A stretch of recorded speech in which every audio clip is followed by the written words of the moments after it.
Hi guys. I wanted to talk with you all and help whoever is in need of help on becoming or starting a YouTube channel.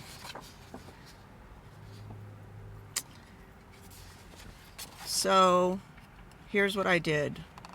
I had made a vision board about my YouTube channel per one of the coaches I work with.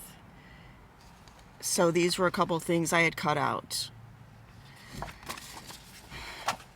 So I'm just going to talk about 3 things to think about before you start the channel, because as someone who's 65, started this channel, and is a perfectionist, an introvert, and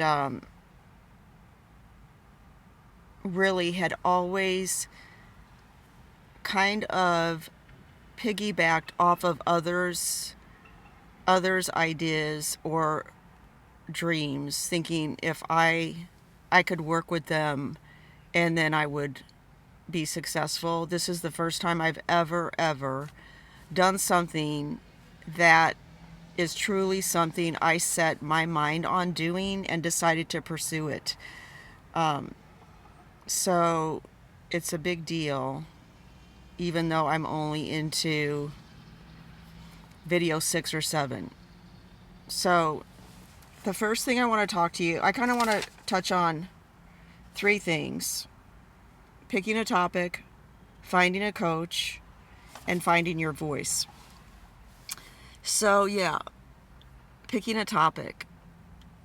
I was going to start a makeup company a couple years ago, just lipsticks. And I had spent like over 25 years behind the cosmetic counter, and the only thing I really liked talking to women about, well, I liked helping women, but the makeup part of it, since I never wore a lot of makeup, I always loved lipsticks, and I would always have more fun helping people pick out the perfect lip color. So I was going to start a line of lipsticks. And a year down the road, working with a coach and realizing that the $50,000 to start a cosmetic company was not going to cut it, and also looking at the actual breakdown of the skills and how it would really look running a cosmetic company, entailed not the part that I liked. It entailed a lot of the brain work, a lot of behind the scenes work, and not working with people. So I decided against it, and I said, I'm going to start a YouTube channel. And I'm like, I'll talk about what I know about. I'll talk about makeup, and yeah, I've seen other people do it. I'm going to do that. So, not knowing what I didn't know, I was very determined I could do it. So, I picked my topic.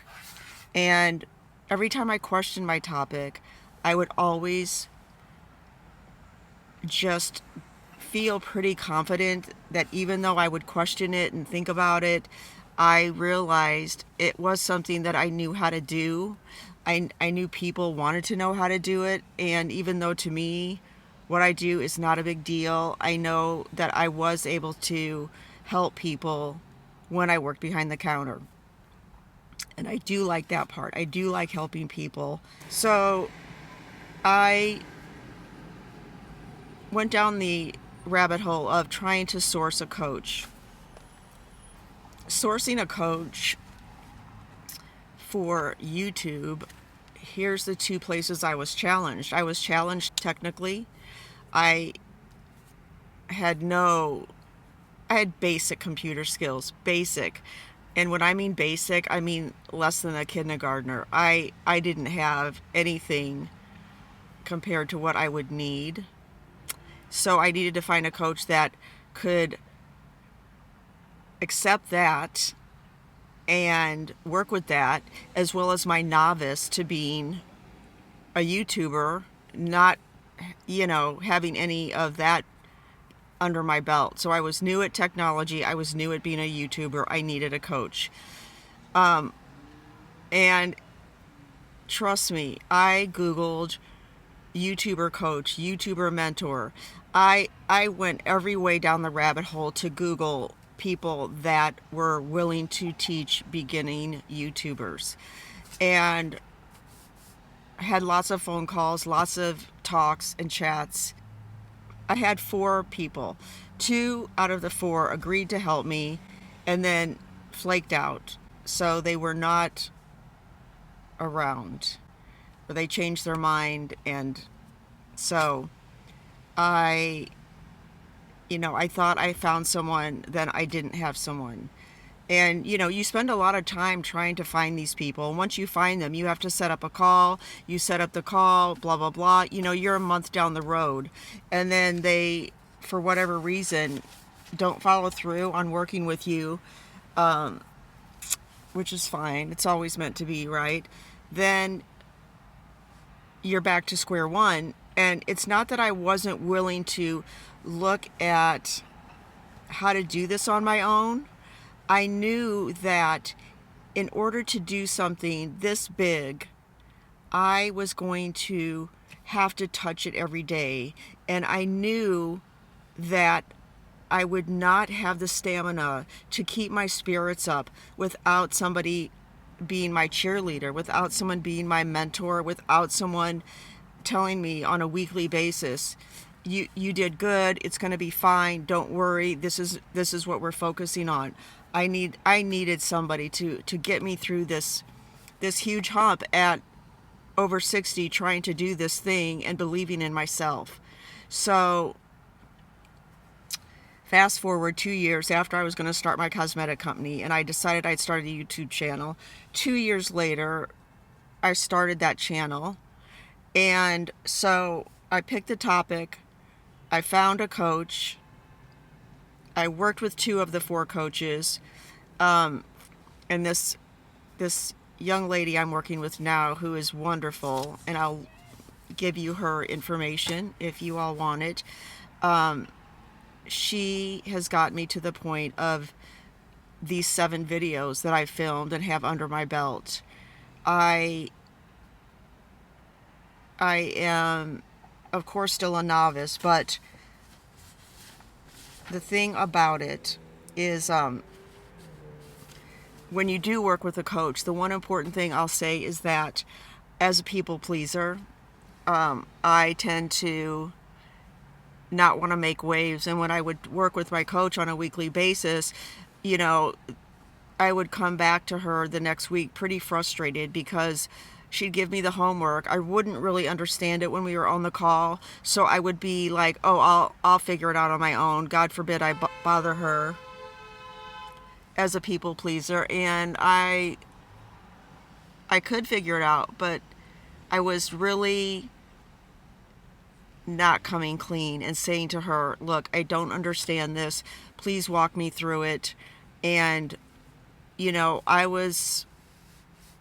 she didn't know what she didn't know unless I would communicate it to her. So, I really found my voice with her, and on top of being so frustrated that I wasn't learning, on top of being so frustrated that I didn't know how to explain to her that I needed more help than she thought, and maybe, running the risk of her being frustrated with me, I just finally came to the point where I was like, this is what I need. I would come to the table, in a calmer way after having a meltdown during the week, and I'd be like, okay, here's where I'm at. This is what I've been doing, and can you help me with this?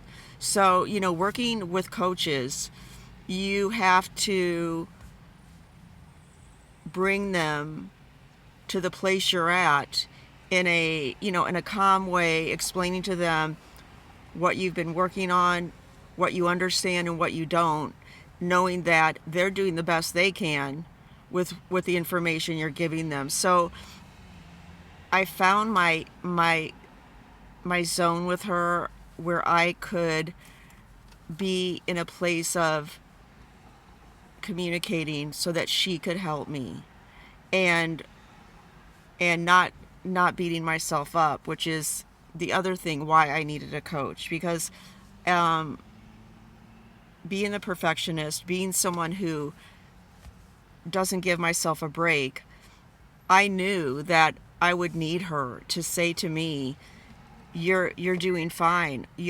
I don't think you're looking at this the right way. Like, I needed somebody to be like, it's gonna be okay, Darlia. You're okay. It's okay. It's just a YouTube channel. Okay, so let's all calm. So that's what I wanted to share with you guys. It's just that pre-YouTube journey that I had. And again, the 3 things I wanted you to all take away, if it helps you, is pick a topic, find a coach, and find your voice with that coach so that they can help you get to where you need to be. And I'm going to move on to the next section. But I wanted to talk about the very beginning and what it took me to get to actually film my first video. And then I'll explain how I was able to film the second one. So breaking it down like this, I feel like there's not a lot of information out there. There's lots of information on how to do this and how to do that, which, believe me, I devoured. But at some point I had to just film my first video. And so it takes a lot to get there. And I know personally I needed a coach. I needed the hand-holding.